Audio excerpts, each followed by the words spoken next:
pérdida hace tan solo 3 semanas nos ha dejado tan desolados y tan impactados a sus lectores a ambos lados del Atlántico. Hemos preparado este evento en este centro del Instituto Cervantes en Harvard University con rapidez, pero con mucho respeto y admiración por este grandísimo autor, fundamental no solo en la literatura, sino en la historia reciente de España, a quien Vargas Llosa describió en un artículo que le dedicó a los pocos días de su fallecimiento en El País, como, cito, un escritor de verdad al que hay que releer para entenderlo bien y captar con sabiduría los oscuros mensajes que dejó y que iban dirigidos sobre todo a los jóvenes, a los continuadores de aquello que fue su vida. Quiero agradecer de corazón a nuestros dos invitados su enorme generosidad, aceptando entusiastas nuestra invitación y prestándose a enfocar el tema con este toque que queríamos darle, de una mirada desde los Estados Unidos. Así, nos acercaremos en primer lugar a la presencia de Javier Marías y anteriormente de su padre, Julián Marías, en Wellesley College como profesores visitantes, puesto que estas estancias ayudarán a iluminar ciertos ángulos de la trayectoria posterior de Marías como escritor. Y para iniciar esta sesión, precisamente con ese recorrido por la estancia en Wellesley de ambos Marías, padre e hijo, tenemos el lujo de contar entre nosotros con el catedrático de español de ese prestigioso college de Massachusetts, Carlos Ramos, a quien tengo el placer de saludar, de agradecer su aceptación y de presentarles brevemente. Carlos Ramos, como digo, es catedrático de español en Wellesley College, donde también ostenta el puesto de Margaret Deffenbaugh and Leroy Carlson Professor in Comparative Literary Studies. Carlos Ramos, antes de su incorporación a Wellesley, cursó su licenciatura en la Universidad Central de Barcelona y posteriormente realizó un posgrado en Emerson College y se doctoró aquí cerca en Boston University. Ha centrado su investigación y su docencia en la literatura española peninsular de los siglos XIX, XX y XXI y también en la historia cultural. En concreto, por ejemplo, ha abordado el impacto en la literatura de la modernización y de la urbanización en España, tema al que ha dedicado 2 libros, que son Ciudades en mente, 2 incursiones en el espacio urbano de la narrativa española moderna, desde 1887 a 1934, o Construyendo la modernidad, arquitectura y escritura en el Madrid moderno. También ha estudiado la recuperación de fotografías no vistas antes sobre la guerra civil, a lo que dedicó exposiciones tanto en Wellesley como en España, y ha publicado artículos sobre literatura urbana, poesía española, narrativa catalana, etc. En su docencia en Wellesley ha impartido cursos sobre poesía española, narrativa española contemporánea, literatura y cultura del siglo XIX, García Lorca, o cultura y civilización española, y también las conexiones culturales entre España y Estados Unidos. Y en 2011 recibió el premio, el Pinansky Prize for Excellence in Teaching. Así que tenemos entre nosotros a un magnífico profesor que además ha ocupado muchos puestos en su universidad, hasta hace poco era el director del departamento, y les dejo por tanto con él. Un lujo contar contigo, Carlos. Te agradezco muchísimo de nuevo que te hayas prestado a hablarnos de esa importante estancia de Javier Marías en Wellesley. Así que tienes la palabra. Muchas gracias, Marta. Bueno, encantado. Primero, gracias por la invitación y gracias a toda la gente que imagino que está por ahí. Luego echaré un vistazo para reconocer caras de amigos. Bueno, la relación de Javier Marías con Wellesley es una relación larga, es una relación entrañable y es una relación también significativa. Y esas condiciones se organizan alrededor, yo creo que de 3 áreas. Por un lado, en lo biográfico, en lo personal, Por otro lado, en haberle ofrecido la posibilidad el college de ejercer como profesor, algo que no hizo muy frecuentemente en su carrera, pero aquí tuvo una oportunidad que ejerció con excelencia y, como veremos después, con resultados que van a permanecer como su legado en el futuro. Y, por último, las reverberaciones que el tiempo aquí ha tenido en su trayectoria creativa. Luego Marta en su charla ya nos va a iluminar en muchos más aspectos, pero yo quería centrarme aquí en dos pequeños ejemplos. Entonces, Josep, si puedes poner la primera diapositiva de esos ejemplos, hablaré un poquito más tarde, pero vamos a empezar la historia por el principio. Cuando decía que la historia de Javier Marías con Wellesley era larga, realmente no exageraba, porque empieza el mismo día en que nació. Él nace el 20 de septiembre de 1951 y ese mismo día, él nace por la mañana, ese mismo día por la noche, su padre, a quien vemos aquí en una foto de la época, sale para Wellesley. Porque le han invitado a enseñar aquí por un año para sustituir a Jorge Guillén, que va a estar un año de sabático. Como saben, Julián Marías estaba por aquella época en la lista negra del franquismo y tenía vedada la Universidad Española. La estancia en Wellesley es significativa porque es su primera estancia en los Estados Unidos. Luego va a tener experiencias en otras universidades y 4 o 5 años más tarde va a pasar también otro año como profesor visitante en Yale. Bueno, al mes de llegar a Wellesley se reúnen con él su esposa, a quien veis aquí en una foto de la época que creo que tomó el propio Julián Marías. Y Dolores, Lolita, según la llaman en la familia, viene con el recién nacido Javier, que tiene un mes, y con otros 2 hermanitos. Fernando, que tiene entonces 2 años, y Miguel, que tiene 4. Los Marías llegan a Wellesley en la estela de una terrible tragedia familiar, y es que un par de años antes había muerto un hijo, ¿no? el primogénito, un hijo pequeño. En la fotografía que tenéis ahí en la diapositiva, esa señora con el pelo blanco tan distinguido era Justina Ruiz de Conde, medievalista y, si no me equivoco, profesora de Mary Gaylor, a quien me ha parecido ver en algún lugar. Menciono a Justina porque lo que os voy a leer ahora es un breve fragmento que Julián Marías escribió para un homenaje que se le hizo, donde habla de esos primeros días en Wellesley y un poco de lo que significó su llegada aquí para la familia, que estaba en ese estado todavía catatónico después de esa muerte. Dice Julián Marías: Justina me llevó a lo que había de ser nuestra casa. Tenía varios pisos, pero por lo demás era como las que me habían gustado, de madera oscura, puesta entre el arbolado. El piso estaba un poco destartalado, pero era simpático y agradable. Pensé que cuando llegaran Lolita y los niños, podría ayudarnos a reconstruir un poco de felicidad perdida. Digo esto porque 2 años antes había muerto nuestro primer hijo, Julianín, una criatura bastante extraordinaria, de 3 años y medio, y habíamos quedado destruidos, desolados, apoyándonos penosamente cada uno en el otro y forzados a seguir adelante por los hijos. Justina conocía nuestra situación y la comprendió muy pronto. Wellesley, por lo que significaba de cambio, por la atracción de aquel nuevo mundo y distinto, nos ayudó bastante y permitió que empezásemos a dormir un poco.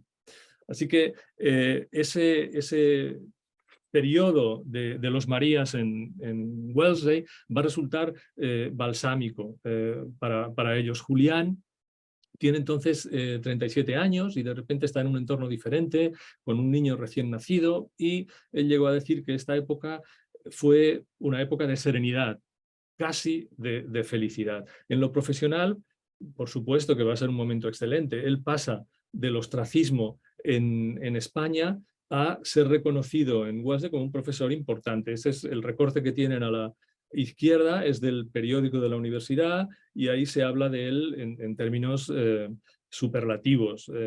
Marías estaba encantado. Él cuenta que cuando llega a la biblioteca tienen 7 de sus libros y queda sorprendidísimo. Tienen hasta un libro que ha editado su esposa. En ese momento va a enseñar algunas clases de literatura, va a dar conferencias porque viene con una cátedra distinguida y también va a enseñar el curso del Quijote. En ese tiempo Javier Marías era el americanito, según le llamaban sus hermanos. Y en este recorte que proyecto aquí está la que yo creo que debe ser la primera aparición de Javier Marías en cualquier medio de comunicación, porque en el artículo se menciona que his youngest child was born in Spain on the morning of his departure by plane to the Americas. Desgraciadamente, ese mismo ejemplar del periódico universitario, unas páginas antes, trae la noticia de la muerte en Cambridge de Pedro Salinas, que había sido también profesor en el departamento a los 59 años. La siguiente diapositiva, por favor. Bueno, la siguiente visita de Marías a la anterior, por favor. Gracias. La siguiente visita de Marías a Wellesley se produce en el año 84 y quien la va a hacer posible va a ser Elena Gasconbera, nuestra añorada y llorada Elena Gasconbera, que falleció hace poco más de un año.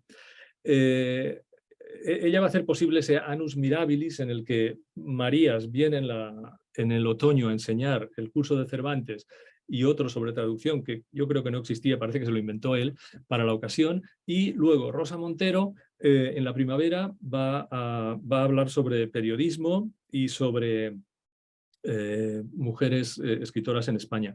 Si el paradigma de la primera visita era el del exilio y el de esa red de españoles hispanistas que estaban por la zona, por las universidades y que se ayudaban unos a otros, ahora el interés en España está predicado en la reciente democracia y, por supuesto, toda esa agitación cultural que trajo consigo, ¿no? La movida madrileña. Y de hecho los tres eran madrileños. Es verdad que cuando Javier Marías llega aquí en esa ocasión, y por cierto, esa fotografía entre ellos dos juntos no se podía haber producido en Wellesley, porque uno se fue en diciembre y Rosa debió llegar en finales de enero, así. Quiero decir que cuando Marías llega aquí, no es tan conocido como lo era ya Rosa. Los dos son del mismo año. Tienen 33 años y luego en enero ya debe tener 34 cuando viene Rosa, pero Rosa ya tenía una carrera, una visibilidad como periodista, había sido la redactora jefa del suplemento del País Dominical, y había publicado algunos libros, 2 o 3, pero sobre todo Crónicas del desamor en el 79, y ese libro tuvo mucha repercusión. Marías, en cambio, es un escritor emergente, una joven promesa. Publicó muy jovencito Los dominios del lobo, alguna otra novela, pero no va a ser hasta el 86, cuando gana el premio Herralde con el hombre sentimental, cuando empieza a tener más nombre, y luego vendrán ya las grandes obras, finales de los 80, principios de los 90. Creo, no puedo verlo, pero creo que nos acompaña mi colega, la profesora y poeta Marjorie Agosin, que conoció a Marías cuando estuvo aquí enseñando. Así que tal vez luego en el turno de preguntas nos pueda compartir algo de ese momento, de ese semestre con todos. La siguiente diapositiva, por favor. Bueno, a partir de su estancia académica aquí en el 84, se empieza a gestar una curiosa conexión entre Marías y Wellesley. Y los dos ejes van a ser, por un lado, Nabokov, Vladimir Nabokov, que fue profesor aquí también, y por otro, esa casa que hemos visto en la diapositiva inicial en el 6 de Norfolk. Esa es una casa que tiene varios apartamentos. En uno de ellos vivió Guillén y en otro los Marías cuando vinieron. Nabokov estuvo en Wellesley primero en el curso 41-42, Luego no se le renovó y siguió en Wellesley, pero sin estar en la nómina. Lo que hacía es que daba como clases particulares que a los estudiantes le pagaban directamente. Y luego en el 44 ya sí que tuvo algunos contratos un poco más seguidos para estar aquí hasta el 48. En el 48 le contrata a Cornell, que le ofrece enseñar literatura y además un puesto fijo. Pero bueno, él vive en Wellesley en el año 41-42 en una casa que está en una calle que se llama Appleby, y en el año 42 se muda a Cambridge. A él le interesaba estar en Cambridge porque había conseguido un puesto como investigador en el Museo de Zoología Comparada de Harvard, un Research Fellow, y allí podía practicar su pasión por las mariposas. Entonces lo que hacía es que 2 días a la semana venía a Wellesley, salía de Cambridge después de comer y se volvía como, bueno, a veces llegaba a la medianoche. La siguiente diapositiva, por favor. Bueno, he hecho un poco de énfasis en ese itinerario doméstico de Guillén y de Nabokov, porque desde principios de los 90 Javier Marías construyó una ficción literaria en la que la casa de esa que vemos ahí, el 6 de Norfolk Terrace, se configura como un enclave mítico de su biografía literaria, ¿no? Es un espacio que le va a conectar con la tradición del 27 por Guillén, con el mundo de su padre y de su familia, y también con su admirado Vladimir Nabokov, ¿no?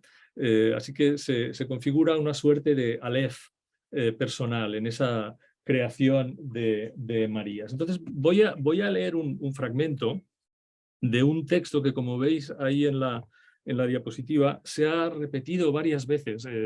Ese texto de Fantasmas leídos lo publicó en el 93, fue el que nos envió cuando editamos un volumen con Elena Gasconvera en el departamento, y hubo también fragmentos de ese texto en otro libro que él hizo en homenaje a Nabokov, que tenéis ahí a la izquierda, y luego ha nombrado lo mismo en varias ocasiones. Hasta la más reciente que he encontrado es cuando le hacen una entrevista en el New York. Entonces leo lo que nos cuenta Javier en ese texto, que significativamente se llama Fantasmas leídos.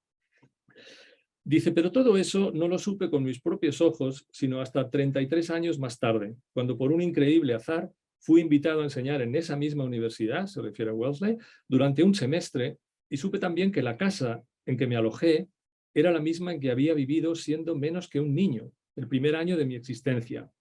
Y aún me enteré de más. En esa casa había vivido antes el poeta Jorge Guillén, y en el piso de arriba, Vladimir Nabokov, cuando aún no había publicado, y quién sabe si ya escribía o tramaba, su más célebre novela Lolita. Ambos profesores de Wellesley hacia la mitad del siglo. Bien, lo que dice aquí Javier Marías es bastante literario. En el 6 Norfolk Terrace vivió Guillén y vivió también Julián Marías.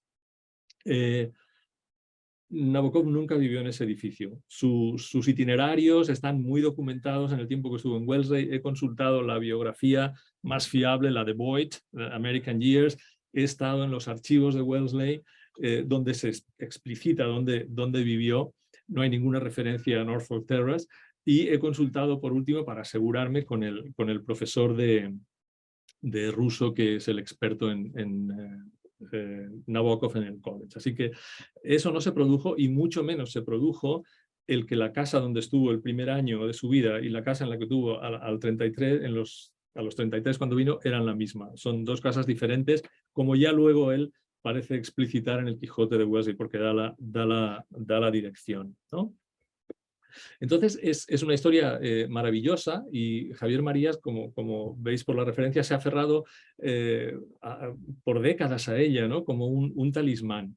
Yo creo que donde tenemos la clave es en ese libro que dedica como homenaje a Vladimir Nabokov. Ese libro se subtitula Una superstición, ¿no? Y a mí me costó entender a qué se refería con la superstición, hasta que leí algo que dice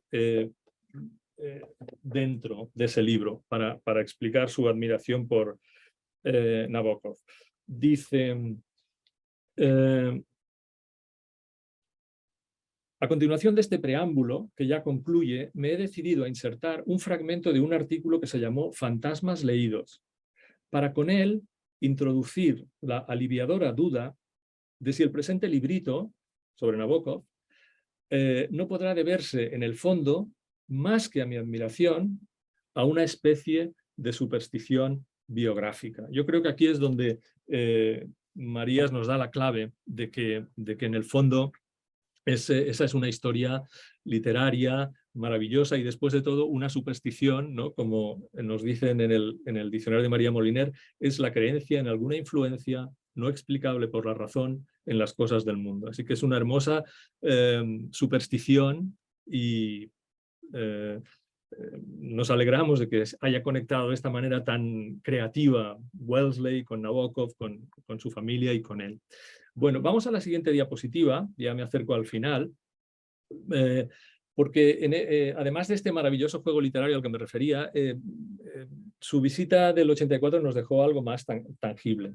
Entonces, este es el libro que Marías va a publicar en el 2016, el motivo es el 4º centenario de la muerte de Cervantes. Y déjame que haga una digresión un poco personal. Este libro fue bastante importante para mí porque la clase de Cervantes la había enseñado Guillén, la enseñaron Marías, padre e hijo, la enseñó Justina por años, la enseñó Elena Gascombera por años. Ahora tenemos un experto en siglo de oro brillante, Antonio Arraiza Rivera. Pero Antonio iba a estar, por cuestiones profesionales, fuera del college por un tiempo más o menos largo. Entonces pensé, esta es mi oportunidad para cumplir el sueño de enseñar algún día el Quijote. Entonces, con mucha humildad, con mucho respeto, me preparé, leí, releí artículos de la gente experta en el Quijote, una experiencia fantástica, pero de alguna manera el libro más cómplice era este de Javier Marías, ¿no? Porque como, no sé si se entiende la letra, ¿no? Pero él dice que estos modestos apuntes, cuando fingía ser profesor hace casi la mitad de mi vida. Claro, yo en el fondo también estaba un poco fingiendo ser cervantista, así que el tener su compañía, el libro es además muy útil logísticamente porque las 13 semanas en que enseñamos el Quijote siguen siendo las mismas, así que yo pude ver cómo él lo fragmentó y lo que iba comentando de cada capítulo. Por supuesto, esta es la lectura de un fantástico lector-escritor, entonces hay muchas referencias a la construcción de los personajes, a cómo se va estructurando la historia, por supuesto a este traductor que nos la cuenta. Así que fue un compañero de viaje excelente. Hablar de mi clase me sirve también para conectar un poco la presencia de Marías, de los dos Marías, con el legado del hispanismo en la universidad, ¿no? Y con toda esa gente que ha enseñado Cervantes antes y ahora ya de manera indeleble, ¿no? La aportación de Javier Marías va a quedar grabada.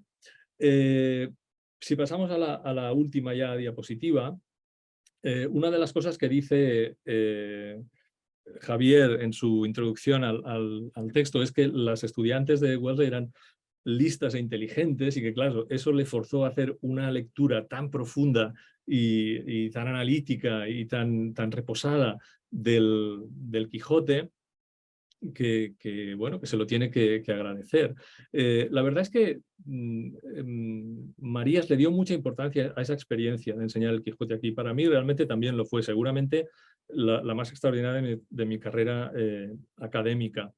Y digo que le dio mucha importancia porque ya en el año 99 él menciona la posibilidad de algún día publicar esas notas de sus cursos del Quijote. Entonces, lo que ven aquí fue la fiesta del último día de la clase del Quijote, y creo que Bella Adams, la autora de estos maravillosos memes, nos acompaña hoy en la presentación. Así que, bueno, el curso fueron 4 meses de leer, discutir, escribir sobre el Quijote, leer sobre el Quijote, y el último día tuvimos esta fiesta en la que como podrán ver por esta muestra de 2 de los que hizo Vela hizo 4, otras estudiantes hicieron otros. Bueno, para decir que este legado de hispanistas que conecta a Julián Marías con Javier Marías sigue vivo en Wellesley y me alegra mucho decirlo en el Cervantes y en este homenaje a Marías, la generación Z sigue aprovechándose de sus enseñanzas y de sus aportaciones y disfrutando con un libro tan genial como es el Quijote. Y bueno, yo lo dejo aquí, no sé si habrá más ocasión luego en el turno de preguntas y le cedo la palabra a Marta Mateo, que va a presentar a Marta Pérez Carbonell, que es realmente la experta en Marías. Así que gracias. Muchísimas gracias, Carlos, por esta presentación de esa estancia que fue tan importante para los dos Marías aquí cerca de Cambridge, donde se encuentra el observatorio. Permítanme saludar y agradecer a la presencia de Fernando Marías y quizás de algún otro familiar de nuestro autor. Muchísimas gracias por estar ahí escuchándonos, y también de tantos hispanistas importantes que nos acompañan hoy. Carlos ha mencionado a Marjorie Agosin, también a Mary Gaylor, catedrática de Harvard, y veo también a Christopher Maura de Boston University, tantos grandes hispanistas que han hecho importante el estudio de la literatura española en Estados Unidos. Bueno, pues pasamos a la segunda parte, que va a consistir en una conversación con nuestra segunda invitada, Marta Pérez Carbonell, una tocaya, profesora de Colgate University, experta, como ha dicho Carlos Ramos, en Javier Marías, y a la que agradezco también de corazón que se haya prestado a aceptar esta invitación, a intervenir en este evento con tan poco tiempo para prepararlo. Déjenme que les presente, antes de que comencemos la conversación, sobre la obra de Marías y su relación con Estados Unidos y otras facetas de Javier Marías, otras facetas profesionales, aparte de su importante faceta de escritor. Marta Pérez Carbonell es profesora titular, Associate Professor, del Departamento de Romance, Languages and Literatures en Colgate University, aquí en Estados Unidos. Antes de incorporarse a Colgate, Marta había cursado 2 licenciaturas, una en la University of Southampton, en el Reino Unido, en español y lingüística, y otra en la Universidad de Salamanca, en filología inglesa. Posteriormente cursó un máster, un curso de posgrado en traducción e interpretación en la University of Westminster, en Londres, y también se doctoró en la University of London, en Londres, Reino Unido. En Colgate imparte docencias sobre narrativa contemporánea española, la novela, relato corto, la España moderna en crisis, algo en común con Carlos Ramos también el estudio de la ciudad en relación con la literatura, también comunidades e identidades. Y su investigación la ha centrado en la producción cultural española contemporánea, prestando especial atención a las novelas y los relatos cortos, que analiza desde distintos marcos teóricos, como son los estudios de cultura material, los estudios urbanos o la teoría del afecto. También se interesa por estudios de género, por la identidad, por la memoria y la literatura en crisis, y también por la teoría de la traducción, que yo conozco, que sé bien que la ha manejado porque hemos hablado sobre el tema. Es autora de una monografía sobre Javier Marías, que publicó en 2016 con el título The Fictional World of Javier Marías, Language and Uncertainty. Y ha publicado también numerosos artículos sobre otros autores contemporáneos españoles como Juan José Millás, Rosa Montero o Isaac Rosa. Precisamente ahora mismo sé que está trabajando en un importante proyecto sobre la obra de Rosa Montero.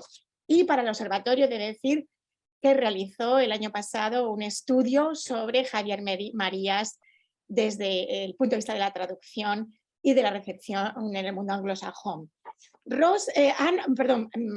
Marta Pérez Carbonell también ha sido premiada en este país por su labor docente y así recibió el galardón de Professor of the Year por la Sociedad Nacional Pi Eta Sigma de Estados Unidos. Así que es un honor también tenerte entre nosotros, Marta. Muchísimas gracias por aceptar esta invitación y creo que podemos comenzar nuestra conversación. Muchas gracias, Marta. Así que voy a empezar por preguntarte, pues por los orígenes. ¿Cuáles dirías tú que fueron los orígenes de Marías como novelista? ¿De qué manera influyó en él el ambiente de su casa, en sus primeras obras? Eso nos vincula con lo que acabamos de escuchar de la boca de Carlos. Sí, sí. Bueno, muchísimas gracias, Marta, en primer lugar, por invitarme a este evento tan especial para mí y por tener esta visión de además organizarlo en tan poquísimo tiempo, a ti y a todo el mundo del observatorio. Es además, creo, una manera de canalizar la pena y el shock y el duelo de la pérdida de todos los que llevamos tanto tiempo estudiando y leyendo a Marías.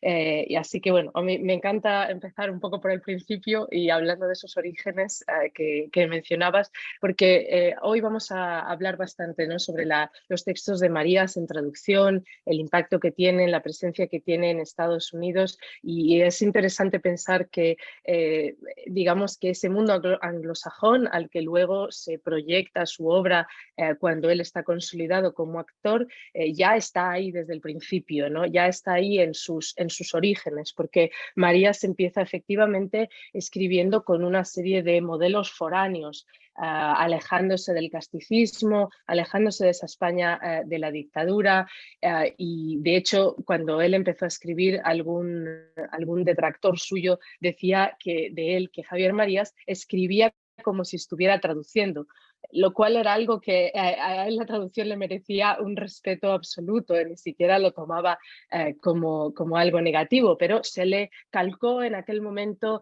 de extranjerizante y de angloaburrido. Alguno llegó incluso a inventar el espantoso adjetivo y ahora con perdón, de anglosajón y jodido. Todo ello, con los años, Marías, en fin, prove them wrong, ¿no?, como dicen en inglés. Sí, efectivamente, el ambiente de la casa y de la familia de Marías recibió una educación de corte liberal y asistió al colegio estudio aquí en Madrid, y después estudió filología inglesa. Pero quería además pararme un poquito también para conectar con esa maravillosa charla de Carlos Ramos, donde nos ha ofrecido tantos hilos conductores, ¿no?, entre Julián Marías y Javier Marías. Quería hablar un poquito sobre el pensamiento literario de Javier Marías y la relación que guarda con la obra de Julián Marías, porque efectivamente el pensamiento filosófico de Julián Marías tiene una influencia muy directa, sobre todo en la base de la obra de Javier, no tanto en cuanto a la trama, aunque también sabemos, y luego hablaremos un poquito de cómo creó un personaje ficcional, una historia de su padre, pero un poco en la base, ¿no?, en lo que se refiere a una parte clave de la narrativa de Marías, que es la idea del pensamiento literario como forma de conocimiento. Y aunque no quería empezar este evento citando, porque puede a veces ser aburrido, estas palabras de Javier Marías son increíblemente bellas y muy interesantes, así que voy a leer un pequeño párrafo de un texto de Marías del año 96 que se llama Contar el misterio, donde Marías explica lo que es para él el pensamiento literario. Lo conectaremos un poquito con la obra de Julián Marías. Dice Marías que el pensamiento literario es diferente de cualquier otro, del científico y el filosófico, y el lógico y el matemático, y hasta el religioso o político. No se trata, claro está, de pensamiento sobre la literatura ni sobre lo literario, sino de un pensar literariamente, sobre cualquier asunto, y es un pensar privilegiado y a la vez difícil, porque puede contradecirse, y no está sujeto a razonamiento ni argumentación, ni a demostraciones. Puede parecer arbitrario y caprichoso, y también ridículo. Puede contener una visión y su contraria, opiniones y juicios opuestos, y hasta aseveraciones, no del todo comprensibles ni analizables por el entendimiento, quizá más por el discernimiento. Pero estas proposiciones, a veces gratuitas y enigmáticas, dicen, en su mundo de representaciones, y lo que es más llamativo, a menudo las reconocemos como verdaderas y pensamos, sí, esto es así. A diferencia de otras clases de pensamiento que sí son conocimiento, el literario es una forma de reconocimiento, para mí al menos.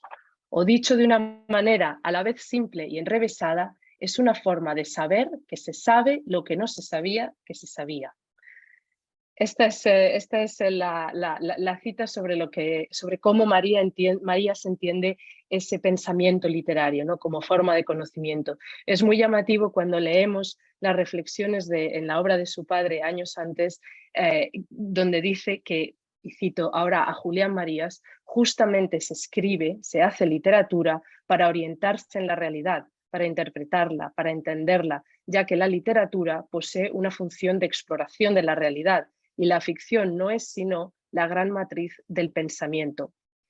Ahí vemos una influencia directa, ¿no? en la idea de cómo pensar literariamente. Y hablaremos un poquito más después sobre diferentes maneras en que Julián Marías aparece de una manera y otra en la narrativa de Marías. Pero quería mostrar algunas fotos. Joseph, no sé si tienes algunas diapositivas que habíamos... bueno, estamos viviendo además una época ahora en la que estamos expuestos a muchísimas fotografías de Javier Marías tras su fallecimiento, y yo quería rescatar algunas fotografías antiguas. Estas son fotografías de Julián Marías de niño y de adolescente. Me interesa la idea de lo que son las personas antes de convertirse en lo que luego son, ¿no? ¿Tenemos alguna otra fotografía, creo, de sus padres? La siguiente diapositiva, Joseph. Aquí tenemos un par de fotografías de los padres de Javier Marías, de Julián Marías y Lolita Franco, de viaje, y la segunda es en Toledo, la primera no estoy segura. Y en la siguiente diapositiva, que tenemos aquí a Lolita Franco, con este tomo de España como preocupación. Yo quería hacer un pequeño paréntesis para mencionar esta obra de su madre, porque Marías a veces sentía que no se hablara de lo que su madre había supuesto para su obra, ¿no?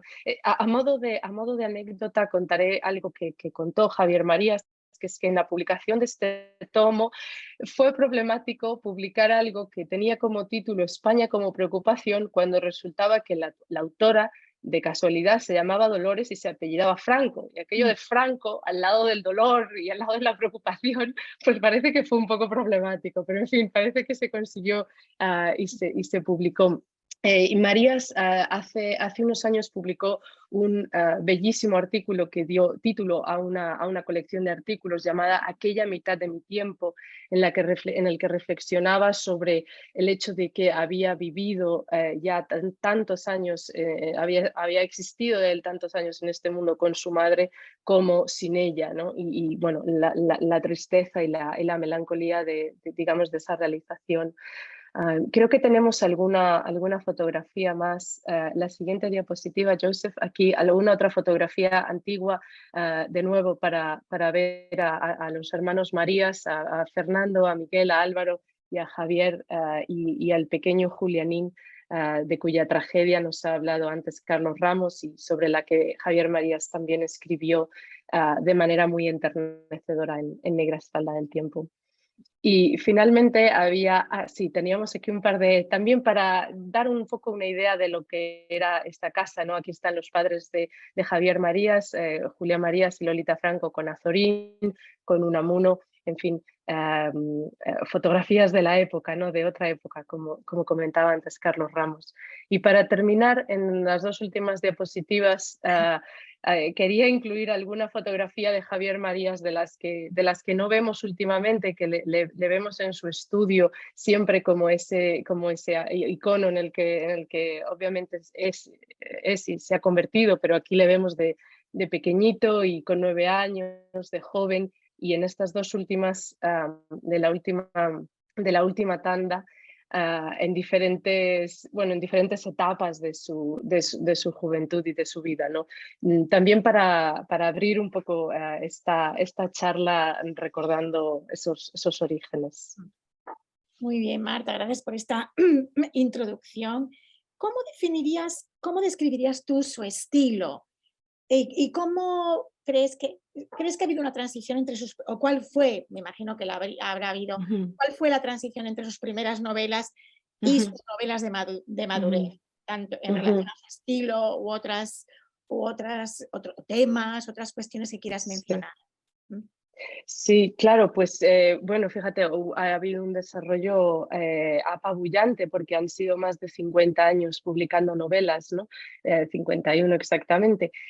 Sus primeras novelas creo que las podemos definir sobre todo como novelas lúdicas, ¿no? Son unas novelas de juventud, de alguna manera novelas de mímesis, porque además María siempre ha hablado de cómo, en fin, un escritor a los 19 años, que era la edad que él tenía cuando publicó Los Dominios del Lobo, no ha vivido lo suficiente como para poder hablar de nada personal, ¿no? Entonces él buscaba esas experiencias personales, pero digamos a través de la literatura y del cine, eran experiencias librescas y cinematográficas, y así fue esa primera novela de Los Dominios del Lobo, que es una novela que es un tributo al cine de los años 40 y 50 de Hollywood.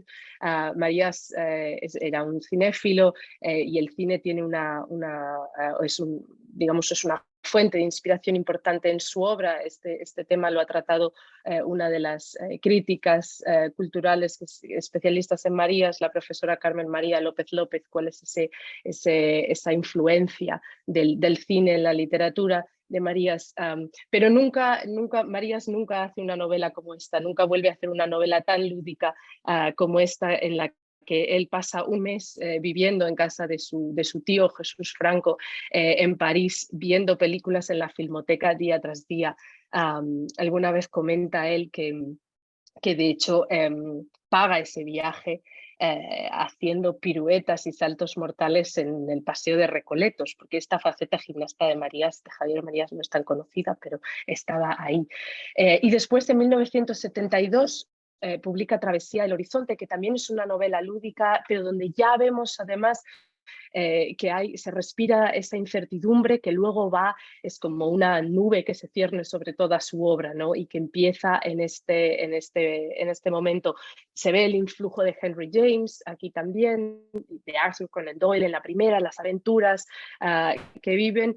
Ese estilo obviamente va evolucionando, y el estilo de su época madura lo podemos definir como un estilo único, para empezar, ¿no? Marías tenía un universo absolutamente reconocible, a la manera quizás de Gabriel García Márquez, en el sentido de que cuando uno abre un libro, en el primer párrafo sabe que está leyendo una novela de Marías. No es que tengan en común nada más allá de eso, pero sí que tienen un estilo y un universo muy depurado y muy reconocible.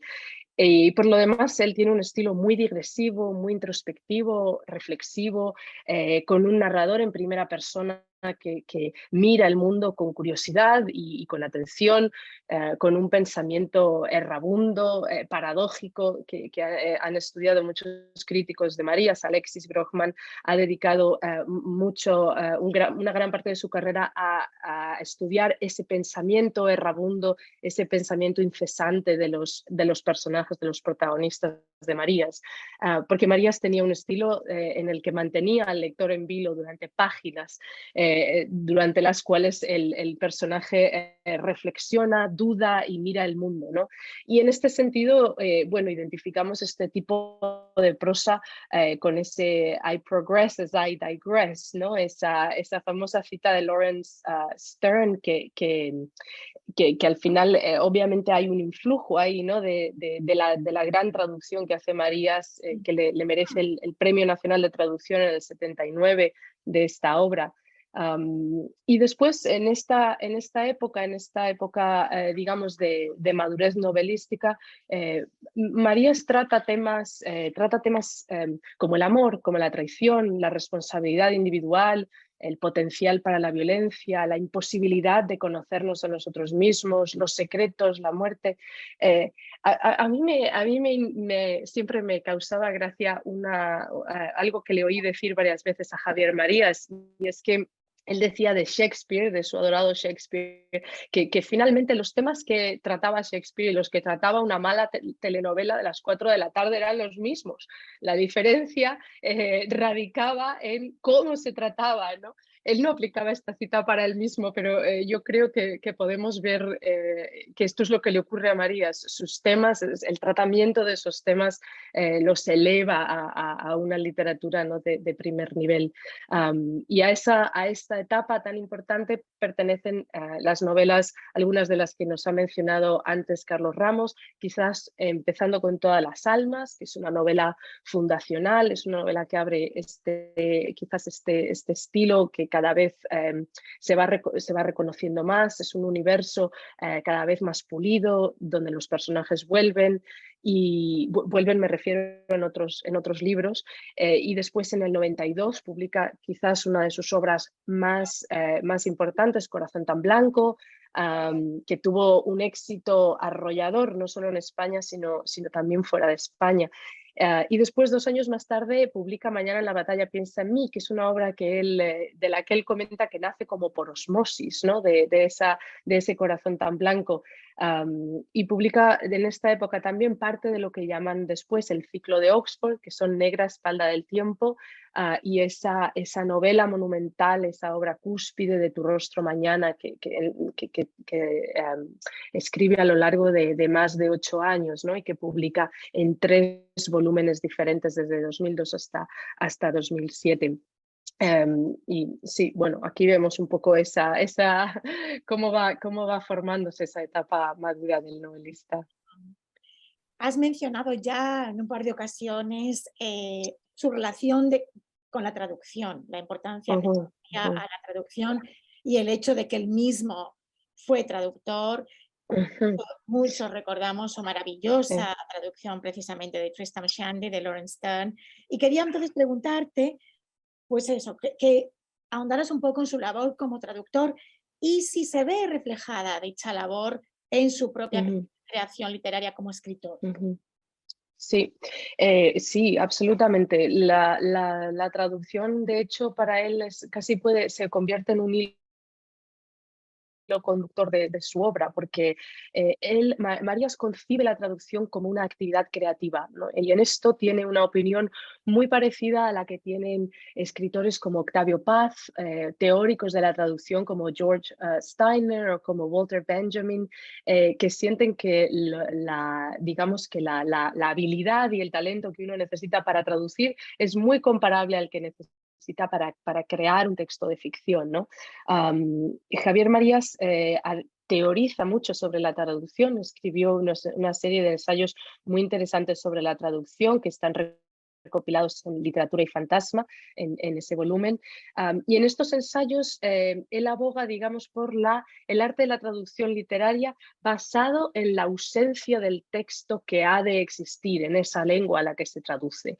No tanto, digamos, en ese texto de la que viene, que obviamente condiciona al traductor en gran medida, pero más que en ese texto, en la memoria de ese texto, es decir, en cómo ese texto impacta al traductor y cómo ese traductor, respetando la voz, el estilo de ese texto de origen, es capaz de trasladarlo a la lengua, digamos, traduce. Y además de ser una persona que digamos, teorizó mucho sobre la traducción, también tradujo muchísimo, ¿no? Tradujo, como decíamos, a Lawrence Stern y tradujo a Thomas Hardy, a Joseph Conrad. Ninguno son autores fáciles, a Thomas Brown, a Yeats, a Wallace Stevens. Pasó una época en la que de hecho traducía más que escribía, y él a menudo decía que cuando los a escritores noveles le preguntaban sobre diferentes escuelas de ficción creativa, cómo aprender a escribir, cómo mejorar la escritura. Él decía, no pierdan el tiempo ni el dinero en eso, traduzcan. Si saben otro idioma, traduzcan, porque es la manera de interiorizar, de crear una voz, de interiorizar un estilo y también de crear una voz propia, ¿no? Entonces la traducción se refleja en su obra tanto en el estilo como en el contenido, ¿no? En el estilo vemos ese estilo digresivo del que hablábamos. Este tema lo ha estudiado mucho Gareth Wood, un académico que se encuentra en Reino Unido, cómo el estilo de Marías en sus novelas se ve profundamente influenciado por sus traducciones, pero también lo vemos en el contenido, es decir, que las propias tramas de Marías son tramas en las que entendemos que ese autor es además traductor, ¿no? Y es algo que se siente muy claramente. Sus personajes a menudo son bilingües, son personajes que tienen dos lenguas en su mente que cambian de una a otra. En el caso de Corazón tan blanco es un intérprete, y su obra es una obra en la que existen estos juegos lingüísticos y la presencia de términos extranjeros, ¿no? De términos que a veces son clave y a veces son anecdóticos, pero que están ahí, ¿no? En Todas las almas, por ejemplo, el protagonista a menudo habla del vino rojo, que es algo que para una persona que es española y solo piensa en español, no le saldría decir vino rojo, sino vino tinto, ¿no? Y habla sobre las plataformas en vez de los andenes, y no reflexiona sobre ello, simplemente es parte, ¿no? de su vocabulario. En Mañana en la batalla piensa en mí hay varios ejemplos muy curiosos y muy interesantes sobre cómo el texto español está invadido por diferentes nociones en otros idiomas. El protagonista de esta novela, Víctor Francés, describe siempre su estado vital como haunted, ¿no? A través de ese verbo inglés to haunt, el francés hanter. Marías reflexiona, bueno, Víctor Francés a través de Marías reflexiona sobre ambos en la novela, y comenta cómo en español, bueno, el verbo acechar, el verbo estar acechado la idea de estar acechado por el pasado, por los fantasmas de uno, por lo que no hizo, no acaba de digamos, de incorporar todas las connotaciones, ¿no? Y los matices de ese to haunt, que es clave para la historia. Y en esa novela concretamente, Marías además también de alguna manera juega con lenguas vivas y con lenguas muertas. También el inglés antiguo entra en la escena cuando el protagonista reflexiona sobre qué parentesco existe entre dos personas que han mantenido relaciones sexuales con la misma persona. En diferentes momentos, se entiende, ¿no? A la vez, pero que han tenido esa persona en común, ¿no? Y entonces él explica que este verbo en inglés antiguo sí existe, que está compuesto del prefijo ge, y que luego tiene el verbo liggan, entonces es el geliggan, y de ahí sale un adjetivo. Y esto es una parte bastante central de la novela, todo esto. Como curiosidad, yo diré que cuando yo estaba haciendo mi tesis sobre el tema, busqué por todas partes, consulté con profesores de inglés antiguo con los que estudiaba entonces, y nadie me pudo confirmar que este verbo existiera, ¿no? Es de nuevo, pero todos me dijeron que tenía mucho sentido la reflexión, que era muy probable que podría haber existido, pero no había ninguna evidencia de que lo hubiera hecho, ¿no? Entonces, volviendo un poco también a esa parte que hablaba antes Carlos Rams sobre esa novelación, ¿no? de la realidad. Y luego, bueno, obviamente el tema de lo que sus títulos vienen de Shakespeare es algo de lo que ya todos sabemos, ¿no? Pero en fin, está desde ahí, ¿no? La traducción se encuentra desde el principio de la obra de Marías.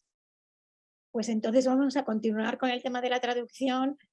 Acabamos de hablar de la labor de Marías como traductor y de la presencia de la traducción en su obra, y cómo es el traducido, es decir, cómo son sus novelas en traducción, especialmente en traducción al inglés, y entonces podemos vincular también la pregunta a cuál es su relación con Estados Unidos, aunque las traducciones Sí. al inglés, me consta por tu estudio que la mayoría se han hecho en Gran Bretaña.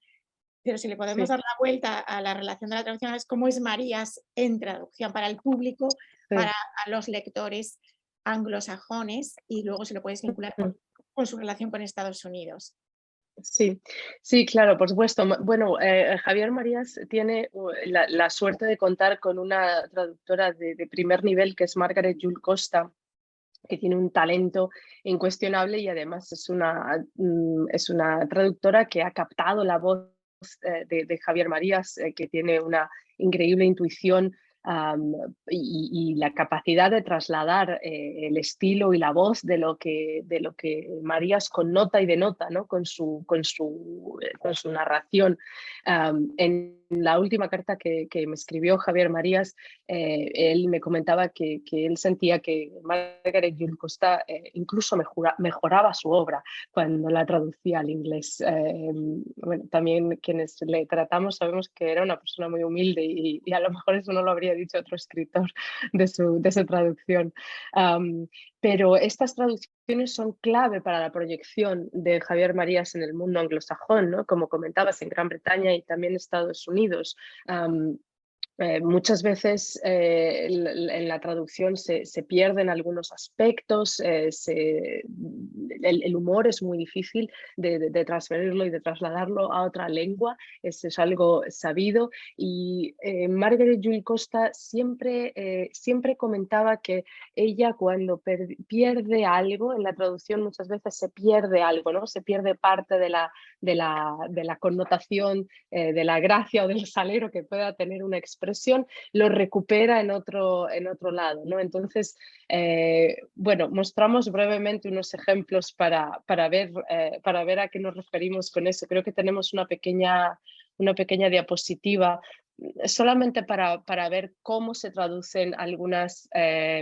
Bueno, aquí teníamos unas primeras ediciones de Los dominios del lobo y de Travesía del horizonte, pero en la siguiente diapositiva. Sí, por ejemplo, en un Estaríamos medrados, ¿no? Que tiene, digamos, ese sabor y esa, digamos, que suena a expresión anticuada. Ella lo traduce por "we would be in a right pickle", ¿no? Manteniendo esa, digamos, esa connotación anticuada. Y Joseph, si le puedes dar para que salgan las otras traducciones, como mejor entendernos o encantados, digamos que no son frases hechas, ella lo convierte en "best to call as fade o pleased as punch", ¿no? Gente que siempre ha sabido favorecerse, people who have always known which side their bread was buttered on. Convierte en algunas expresiones hechas cuando Marías no las tenía, para de alguna manera compensar los casos en los que eso se había perdido, ¿no? Y ese último de "polvo echado y visita terminada, one pound, thank you ma'am", realmente es una creatividad. Aquí vemos la creatividad del traductor, ¿no? Que de la que hablaba antes Marías. Y bueno, como decíamos, pues finalmente si no hubiera tenido una traductora como Margaret Jul Costa, difícilmente podría haber tenido la presencia que tiene Marías en el mundo anglosajón, ¿no? Es verdad que la tiene más en Gran Bretaña, digamos que aquella es su cuna, de muchas tramas de sus libros ocurren allí, y además allí se le traduce, etcétera. Pero Marías ganó muchos premios internacionales a lo largo de su vida, el Rómulo Gallegos, el Impact, premios muy prestigiosos, y también en Estados Unidos, ¿no? En Estados Unidos ganó el American Award of Literature y fue nombrado, Literary Lion por la Biblioteca Pública de Nueva York. A lo largo de su carrera, cuando ya estaba toda su obra traducida, algunos autores norteamericanos como Ben Lerner, Jonathan Franzen, John Ashbery, Sam Shepard, Dave Eggers o Sigrid Núñez alaban su obra públicamente en diferentes publicaciones. Y cada vez que Marías publica una novela, al momento de aparecer en traducción, los medios norteamericanos más prestigiosos como NPR, The New York Times, The New Yorker, The Paris Review, todos ellos escriben perfiles, le hacen entrevistas, escriben reseñas sobre su obra, de modo que sí tiene una presencia en Estados Unidos que comparativamente es menor a la de Gran Bretaña y además no llega a tantos lectores. Pero sí que su obra tiene ahí una presencia importante. Y también en las grandes universidades norteamericanas, ¿no? Yo para el estudio que comentaba antes Marta, que hice el año pasado sobre la presencia de Marías en Estados Unidos, entrevisté a todos los mariescos como yo, que estamos repartidos por diferentes universidades norteamericanas, para ver quién enseñaba qué, ¿no? de Marías en sus clases. Casi todos coincidíamos, yo incluida, en que habíamos probado a enseñar una vez una novela suya. Había resultado demasiado complicada para los estudiantes de grado y habíamos decidido enseñar relatos cortos. Muchos de nosotros enseñamos muchos de sus relatos y no tanto sus novelas, que se leen más en los programas de posgrado por la dificultad que tienen. Marta, como ya se nos está echando un poco el tiempo encima y queremos invitar a los asistentes a que también participen y os hagan preguntas a ti, a Carlos, creo que podríamos terminar preguntándote por rematar, que nos cuentes un poco cómo eran sus últimas novelas, y bueno, pues que cierres un poco tu intervención y así damos pie a preguntas y podemos seguir profundizando en otras facetas de Marías o en otras cuestiones. ¿Te parece? Claro, sí, perfecto. Bueno, sus últimas novelas, cuando Marías terminaba una novela, solía decir que ya no le quedaba nada más en el tintero, que no iba a seguir escribiendo. Y cuando terminó Tu rostro mañana también lo dijo, pero todavía publicó 4 novelas más, ¿no? Y en esas novelas que son Los enamoramientos, Así empieza lo malo, y después Berta Isla y Tomás Nevinson, vuelve a los temas de su fascinación por la imposibilidad de conocernos a nosotros mismos, de saber qué vamos a ser capaces de hacer en el futuro. Todas ellas además contienen una reflexión sobre la violencia y en ellas vemos ya un universo extremadamente pulido, ¿no? de esa última etapa, ahora sabemos última etapa de la narrativa de Javier Marías.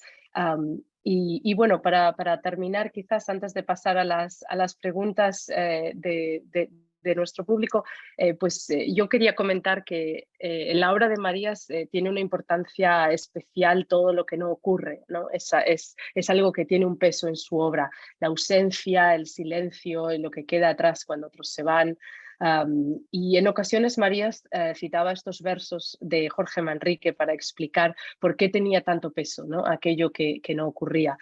Y cito a Jorge Manrique: pues si vemos lo presente como en un punto se sido y acabado, si juzgamos sabiamente, daremos lo non venido por pasado. Es decir, que Marías, digamos que abogaba también por esa idea de que ya que lo que ocurre se convierte en pasado tan inmediatamente y deja de ser nuestro presente para pasar a ser algo pasado, ¿por qué no incluir en nuestra vida todo lo que no ocurre, ¿no? Él solía decir además que pensamos que lo que no ocurre no es nada y ya está, y no es así, porque él decía todo eso nos moldea. Finalmente, todas las personas con las que no nos casamos son las que nos llevan a aquella con la que nos casamos, y todos esos trabajos que no hacemos son la razón por la que al final hacemos esto a lo que nos dedicamos, ¿no? Y en Todas las almas, el protagonista que vive solo y no tiene testigos de su vida se obsesiona un poquito con esta idea, ¿no? de que él nadie es testigo de su vida, él está mirando siempre su cubo de basura y siente que el cubo de basura es el único testigo de este negativo de su vida, ¿no? Y dice que cuando mira el cubo de su vida, él mira su mitad descartada, dice lo que ha decidido no tomar para sí, el negativo de lo que ha comido, de lo que ha bebido, de lo que ha fumado, de lo que ha utilizado, de lo que ha comprado, de lo que ha producido y de lo que le ha llegado. mientras Javier Marías escribía su última novela, se preguntaba por los motivos para seguir escribiendo y tituló aquel texto Por no bajar la persiana todavía. Hoy yo siento que cuesta pensar que esta vez sea él quien ha pasado a formar parte de todo eso que ya no es y que ya no existe y nos haya dejado así de solos, ¿no? Y en esta penumbra, habiendo él ahora ya bajado su persiana. Muchas gracias, Marta. Creo que no te oímos, Marta. Me Sí. parece que estás en mute. Ahí, sí. Muchísimas gracias, Marta, por esta magnífica presentación, ese magnífico recorrido por la obra de Marías, por su trayectoria y por este final tan redondo. Vamos a invitar a los asistentes, por favor, pueden indicarlo con la mano en sus imágenes para que podamos ver quién quiere participar. No sé si alguien quiere abrir, no sé si quizás Marjorie, que estuvo con Javier Marías durante su estancia aquí, o otra persona. ¿Alguien se anima a preguntar? ¿Alguien quiere participar? Marta, ¿me escuchas? Sí, perfectamente. Sí, Marjorie, hola Marjorie, muchísimas gracias. Gracias a ti, a Marta, a Carlos, a todos. Yo voy a hablar algo muy breve sobre Javier. Da para una eternidad, pero quiero citar una de las quotes de Henry James que decía que lo más importante en la vida era la bondad, segundo la bondad y tercero la bondad. Javier era un joven como todos nosotros en esa época, bondadoso, tímido, con un gran sentido del humor y un gran sentido lúdico de las cosas. Yo recién había llegado a Wellesley hace 2 años, que ahora pienso que nuestra querida Elena nos trajo a Wellesley porque ella me contrató porque le había mandado unos poemas y le habían gustado.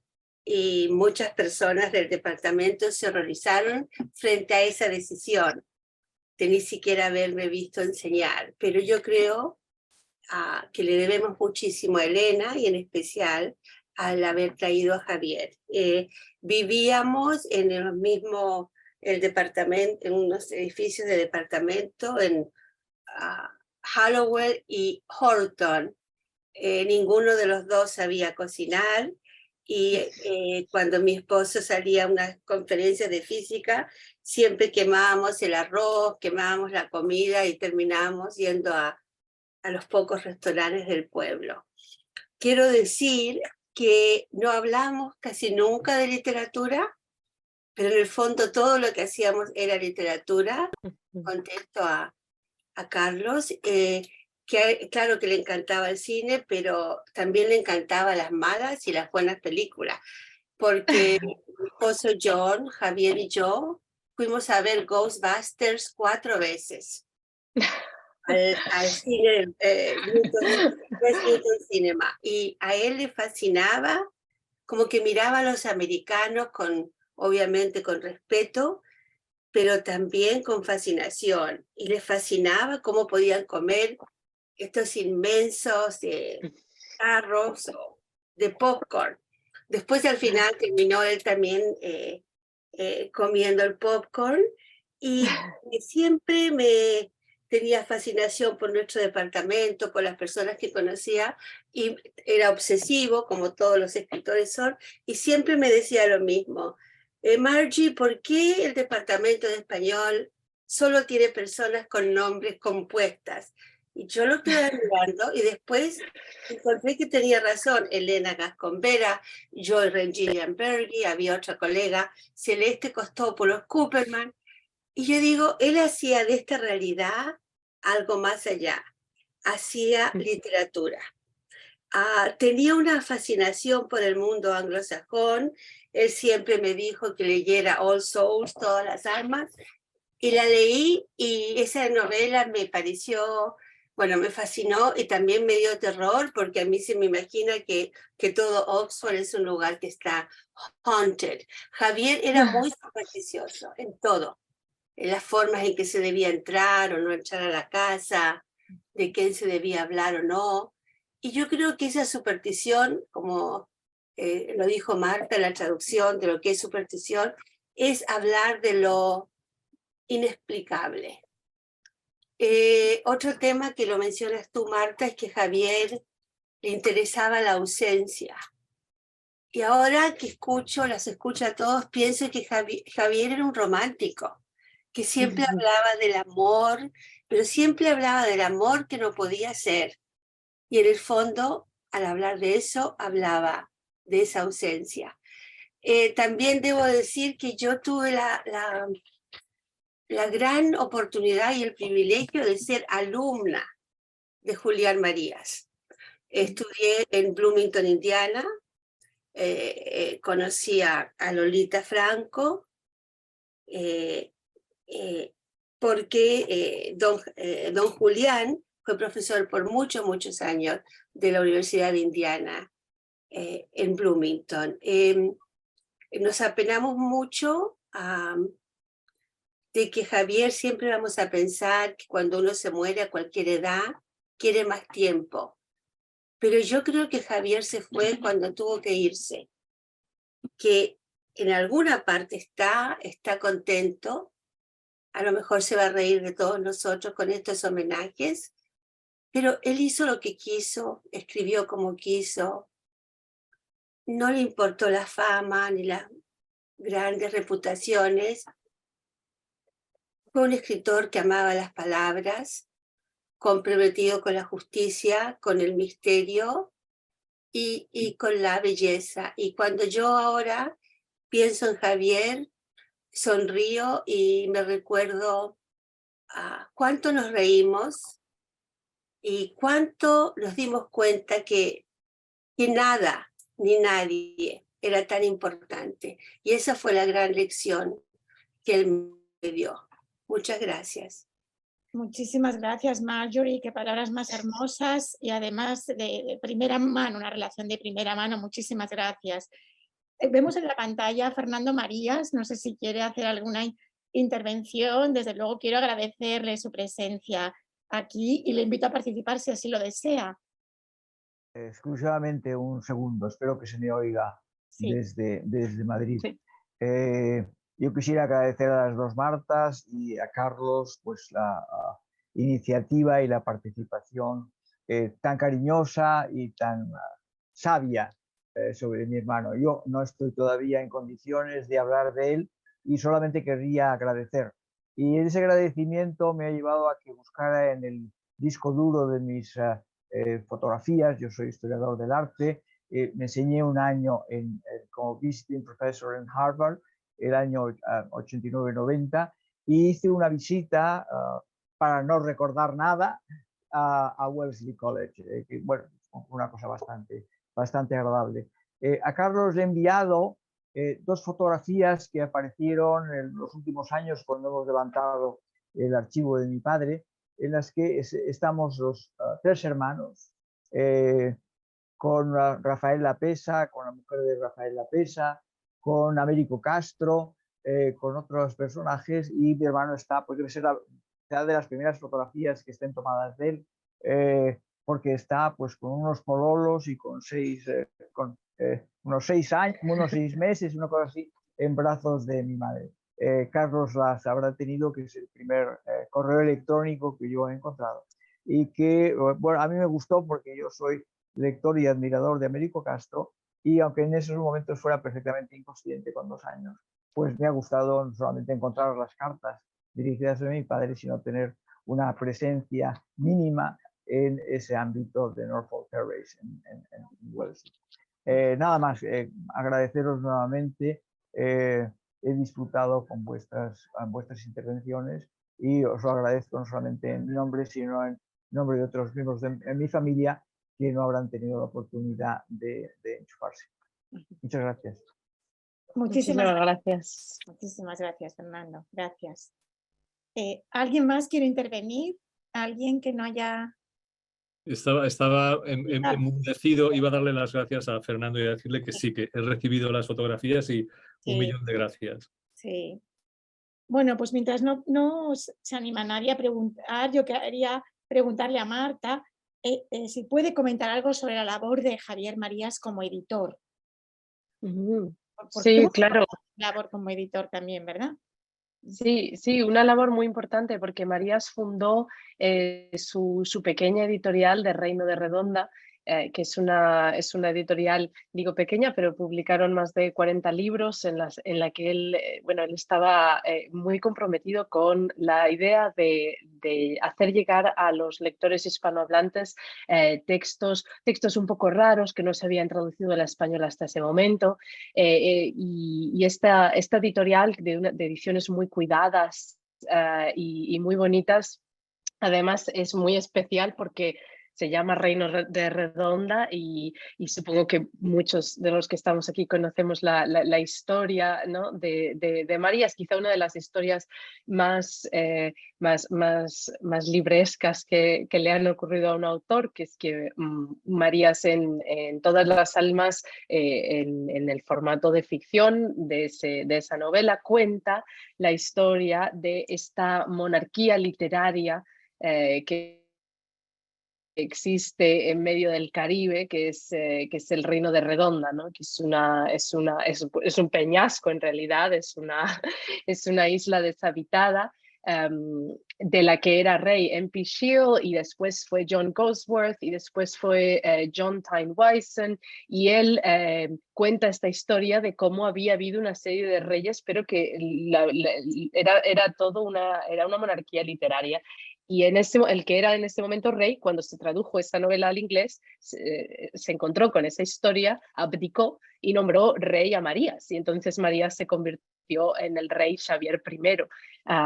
Y él en algún momento comentó que cómo no iba a aceptar un escritor, no sería digno de un novelista si algo que él fabula luego tiene un impacto tan directo y tan curioso como convertirse en rey de la realidad, ¿no? Y después él, además de esa publicación, de esa editorial de Reino de Redonda, que tiene como lema rides y sapis, ríes y sabes, en latín ese lema donde vemos de nuevo el sentido del humor de Marías, del que antes nos hablaba también Marjorie.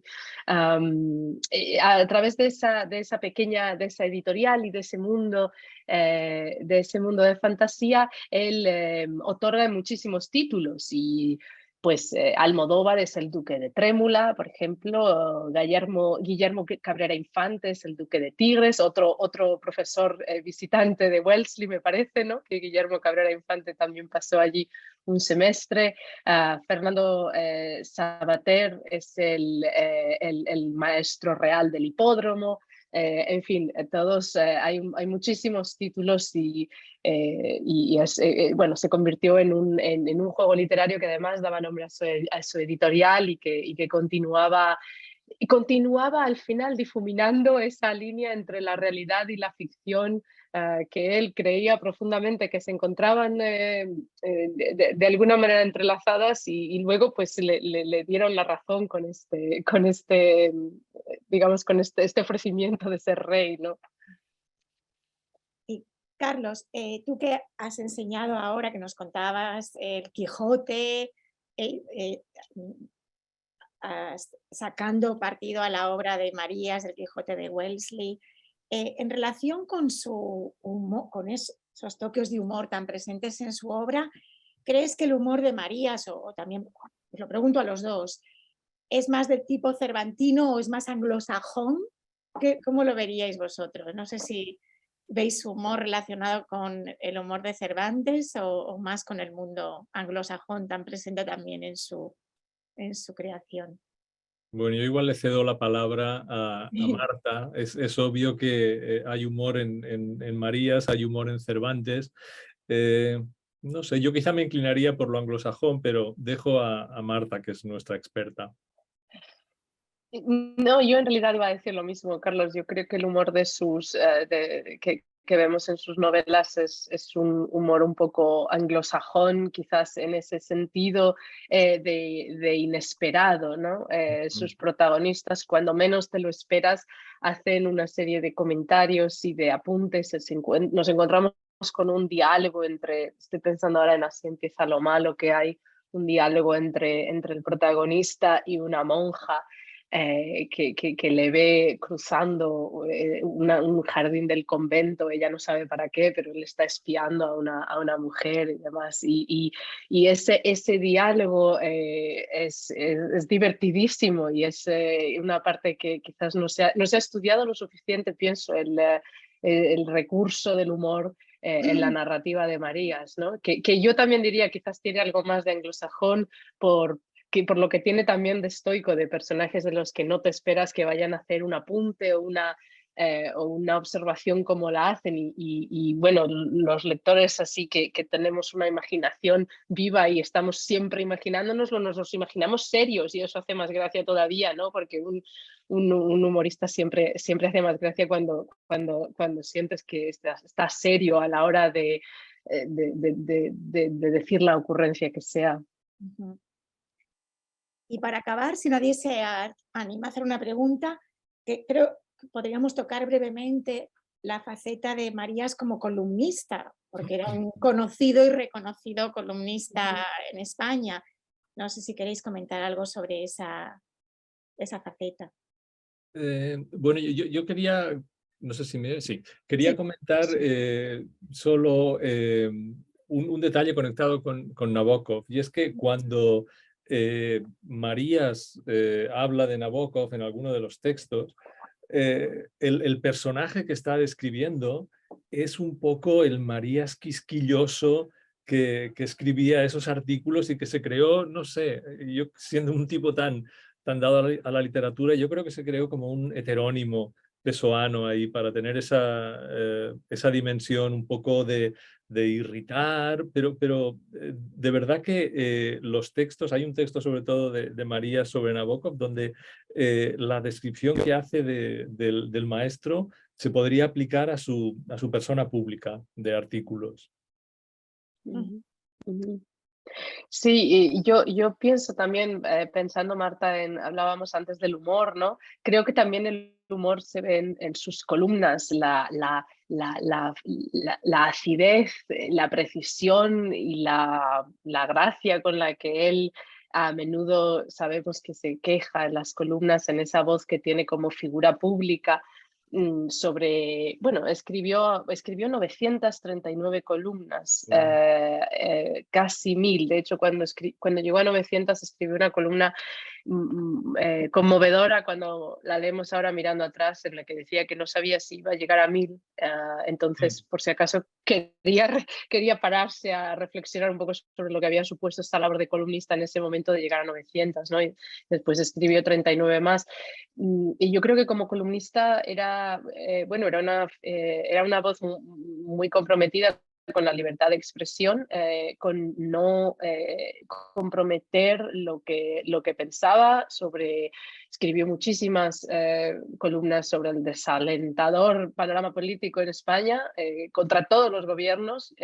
Algunos luego le decían, no, Javier Marías, no voy a decir políticos, pero decían, no, Javier Marías es mi escritor preferido, Berta Isla es mi novela preferida, y él respondía en una otra columna, pero si es que te estoy insultando, si claramente no me lees, porque es que yo estoy aquí diciendo de todo. Pero bueno, sí, Marías creo que no tenía pelos en la lengua, y tampoco tenía, como comentaba antes Marjorie,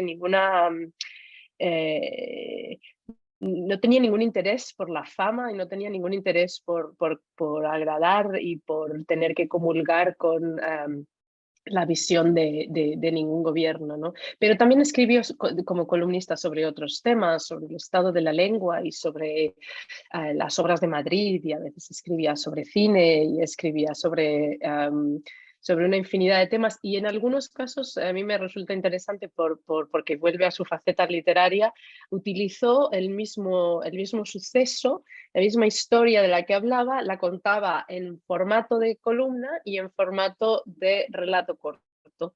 y cabe pensar que lo que estaba en el relato corto estaba ficcionalizado y digamos que ese artículo se respondía más a la realidad, pero no, en los casos que hizo eso era exactamente al revés, ¿no? De modo que también esa voz que tiene Marías como columnista es una voz que no es necesariamente el Marías íntimo, ¿no? Sino que también tiene lo que llaman en inglés una persona, ¿no?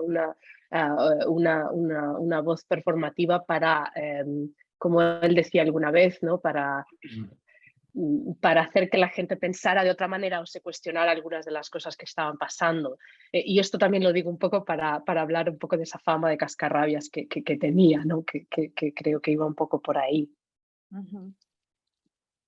Muchísimas gracias. Pues para acabar, quiero remitirme a un artículo que escribió Marta Pérez Carbonell, creo que al día siguiente del fallecimiento de Marías, y que concluye remitiéndose a un artículo que escribió, un ensayo de Javier Marías que tituló Lo que no sucede y sucede, en el que nuestro autor decía cómo personajes como Sherlock Holmes o Don Quijote son más reales al final que los propios autores, porque aunque son ficticios, tienen más vigencia que sus creadores, pues al releerlos una y otra vez les damos una suerte de presencia eterna.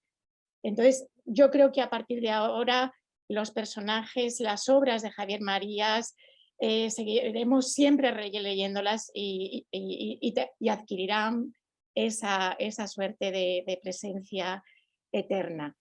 Gracias a todos, a todos los lectores y admiradores suyos.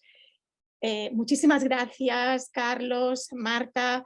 Ha sido magnífica esta charla, esta presentación, este homenaje humilde a este gran escritor.